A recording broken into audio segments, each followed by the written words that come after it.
واقعہ بتاتی ہوں جو کہ بہت ہی غریب رہتی ہے لیکن روزے نماز کی بہت پابند رہتی ہے۔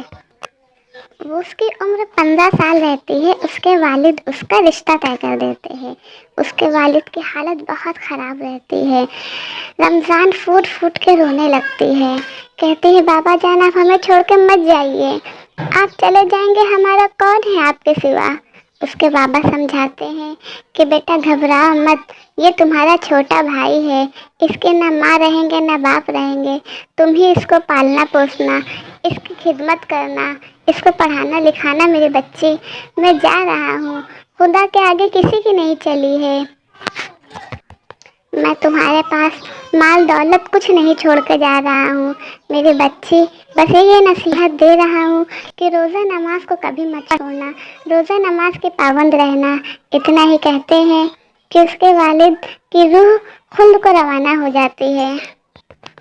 ابا کے جانے کے بعد رمضان بیچاری بہت اکیلے پڑ جاتی ہے، بہت روتی ہے، اکیلا گھر رمضان کو کاٹنے کو دوڑتا ہے۔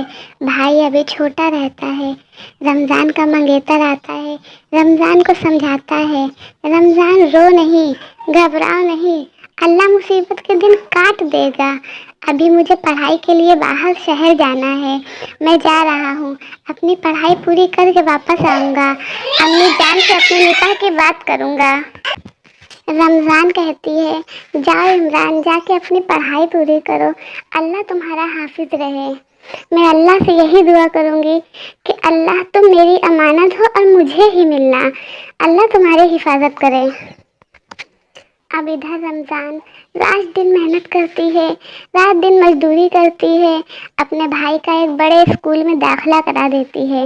اس کا بھائی خوب محنت سے پڑھائی کرتا ہے۔ کچھ دنوں کے بعد وہ اپنے بھائی کا ایک شہر میں بڑے مدرسے میں داخلہ کرا دیتی ہے۔ اس کا بھائی وہیں رہتا ہے اور وہیں پڑھتا ہے۔ ادھر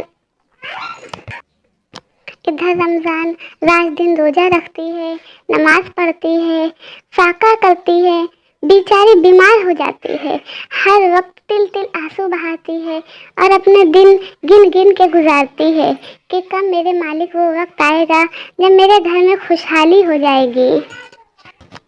روزہ رکھ رکھ کے رمضان بیچاری بہت ہی بیمار پڑ جاتی ہے، اتنی بیمار ہو جاتی ہے اسے نہ اٹھا ہوتا ہے نہ بیٹھا ہوتا ہے، وہ کچھ کام نہیں کر پاتی ہے، بس ایک سہارا کسی کا محتاج ہو جاتی ہے بیچاری۔ کئی عرصے کے بعد جب رمضان اپنی عبادت میں مشغول رہتی ہے، عمران اپنی پڑھائی پوری کر کے جب واپس آتا ہے، رمضان کی حالت دیکھ کر کے دل میں بہت افسوس کرتا ہے، کہتا رمضان تمہیں کیا ہو گیا ہے، کیسے پھٹے پرانے کپڑے پہنی ہوئی ہو، میں گھر جاتا ہوں، ابا جان سے تمہارے لیے کچھ مدد لے کر کے آتا ہوں۔ یہ کہہ کے وہ گھر چلا جاتا ہے، اپنے بابا سے کہتا ہے ابا جان مجھے کچھ پیسے دے دو، رمضان کی حالت بہت خراب ہے، مجھے رمضان کو کچھ کپڑے دلانے ہیں، اور میرے نکاح کب کراؤ گے رمضان سے۔ اس کے باپ کہتے ہیں کہ ارے جاؤ، اب اس کے پاس رکھا ہی کیا ہے، میں تمہارا نکاح ایک امیر گھرانے میں کروں گا جہاں سے خوب بے شمار دولت آئے گی۔ عمران یہ سن کر کے بہت افسوس کرنے لگتا ہے، اپنی امی جان سے کہتا ہے امی جان دیکھیے نا ابا جان کیا کہہ رہے ہیں۔ اس کی ماں کہتی ہے بیٹا میں مجبور ہوں، میرے ہاتھ میں کچھ نہیں ہے، تمہارے بابا ہوشیار ہے، جو کہہ رہے ہیں ان کی بات پہ عمل کرو۔ عمران کہتا ہے امی جان کچھ پیسے ہو تو دے دو۔ اس کی امی کہتی نہیں بیٹا پیسے تو نہیں ہیں، میرے پاس یہ کچھ چوڑیاں پڑی ہوئی ہیں، لو یہ چوڑیاں لے جاؤ اور تم رمضان کی مدد کر لو۔ عمران چوڑیاں لے کر کے رمضان کے پاس جاتا ہے، کہتا ہے رمضان لو یہ چوڑیاں، میرے پاس پیسے تو نہیں ہو پائے، انہیں بیچ کر کے تم اپنی کچھ مدد کر لینا۔ اور اپنے والد والدین کے بارے میں بھی بتاتا ہے کہ ہمارے والد ایک بڑے گھرانے میں رشتہ کر رہے ہیں، میں کیا کروں، میں بہت پریشان ہوں، میں تو تمہیں پسند کرتا ہوں، تمہیں اپنی بیوی بنانا چاہتا ہوں۔ رمضان کہتی ہے ہرگز نہیں، والدین کے خلاف ہمیں نہیں جانا ہے، جیسے تمہارے ماں باپ چاہتے ہیں تم ویسا ہی کرو، وہ تمہارے لیے اچھا ہی سوچیں گے، ہمارا کیا ہے، ہم تو کل بھی اکیلے تھے اور آج بھی اکیلے ہیں،